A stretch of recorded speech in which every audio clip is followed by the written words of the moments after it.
I've been looking at my YouTube analytics, and the numbers clearly show that the people who are watching my videos right now like the nostalgia stuff better than the painting stuff, and frankly, so do I. The painting stuff is a lot of work, and it gets a couple hundred views, and the nostalgia stuff is fun, and it gets a couple of thousand views. I think it's pretty easy to figure out what direction I want to go in. But I'm making this video today to talk about what I want to do with the channel and not just end up sitting around as an old guy complaining that things are not what they used to be and that things were better in the past. I think we've all heard enough of that stuff. So instead of doing that, I want to talk about something else while I'm doing nostalgia videos. But the nostalgia is not going to be just about this kit was better, or that magazine made more sense, or I like this better. I liked something better when I was 10, maybe because I was 10, you know? So I can't drag that into the here and now and try to make sense out of it unless I have some kind of idea of what I'm talking about. Now, I've been giving this quite a bit of thought, and I've come up with an idea that I think is pretty good. I'm going to share it with you right now. I'll try to keep it short. There has to be a reason why otherwise sane and rational people like myself build plastic model airplane kits, because it seems like a complete waste of time to some people. I've done a lot of thinking about this. I've done some serious meditation on this subject, and I believe the answer to that question is that plastic model airplane kits, among other things, are fuel for the imagination. Now, that's a very important concept, because I believe that the imagination is the fuel for life. So it's pretty important. The plastic model airplane kits that I built as a youngster were the fuel for my imagination.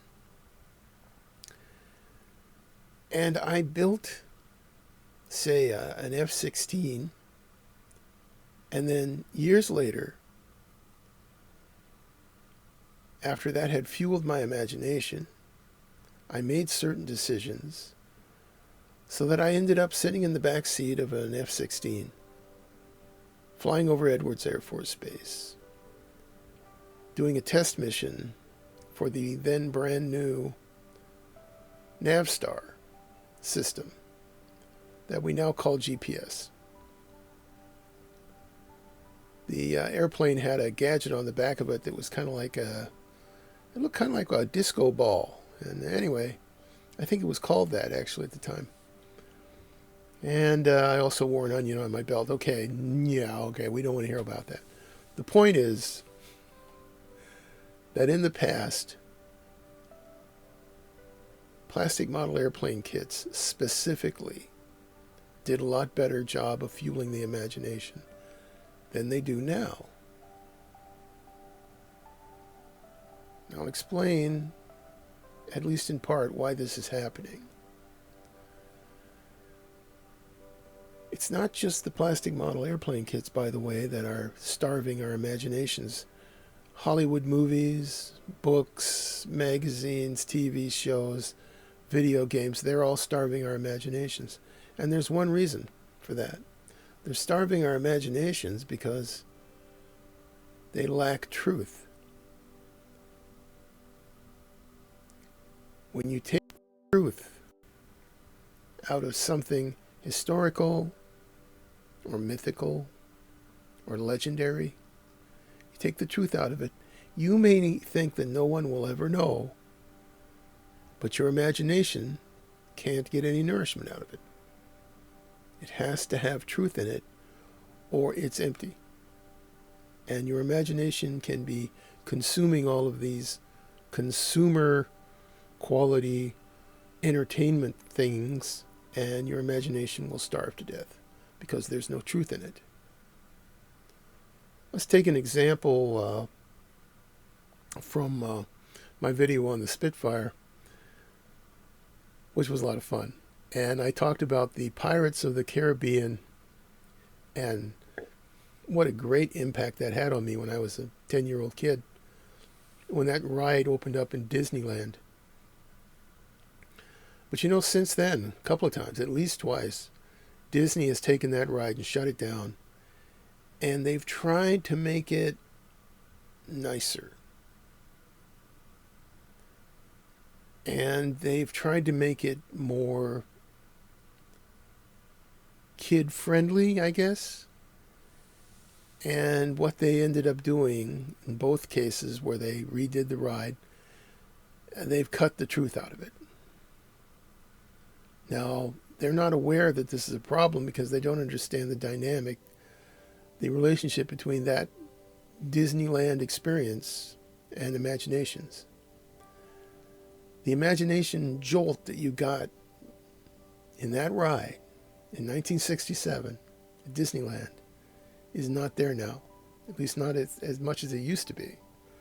It's kind of hard to kill it off completely, but a lot of it's gone because the truth has been removed. Pirates are not nice people.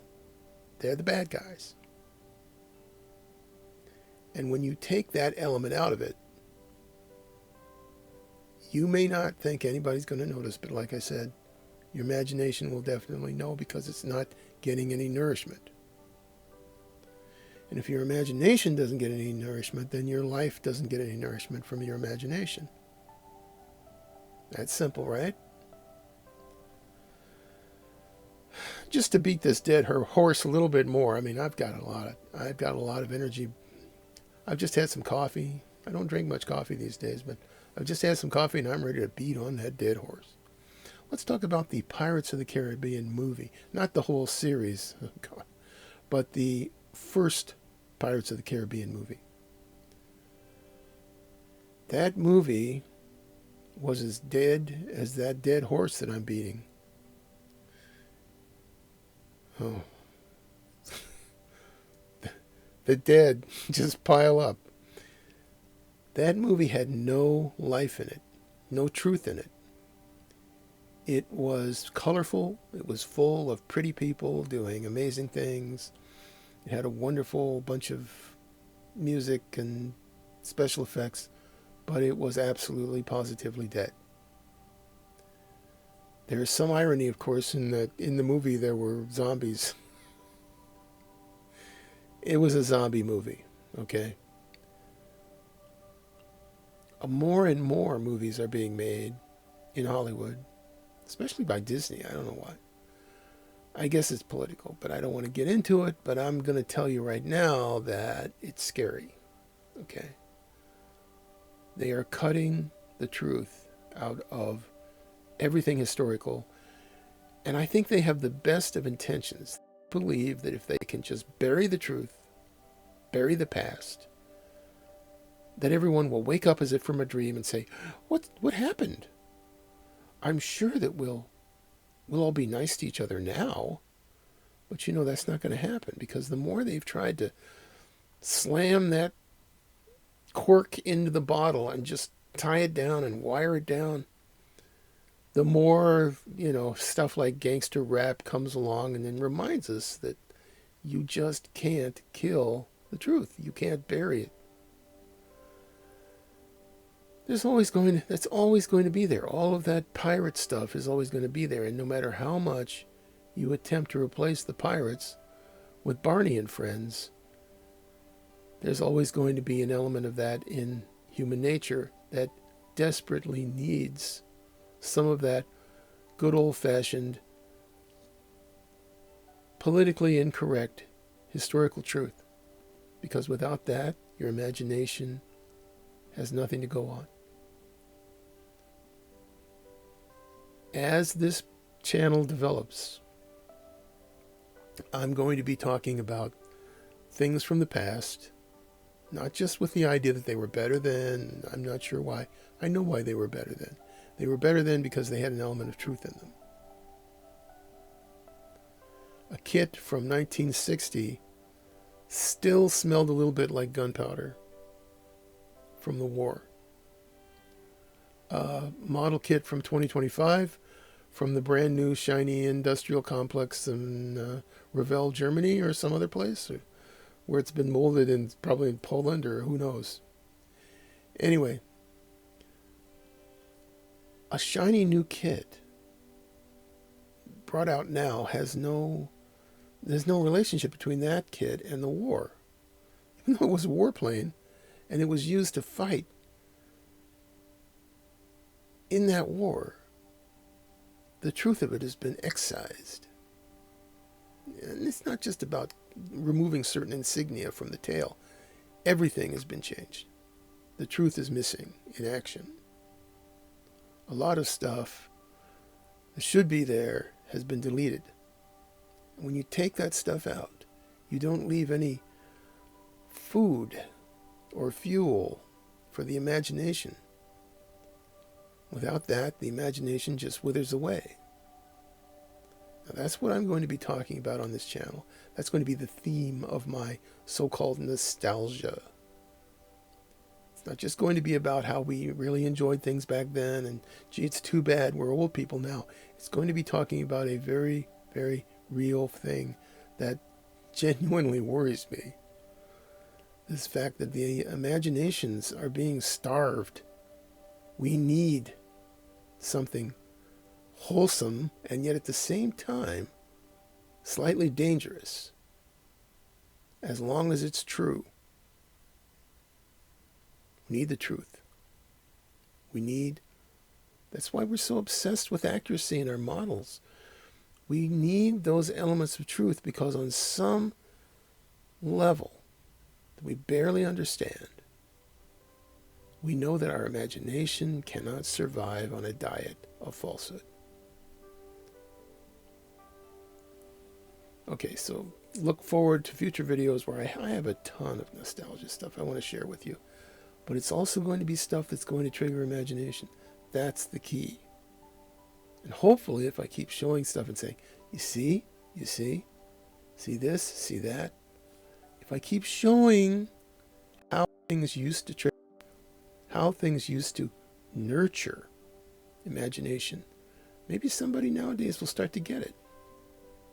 And we can not have to look at any of this stuff now that's thoroughly and completely missing the point. And I'm really talking about some of the newest and the best plastic model airplane kits out there.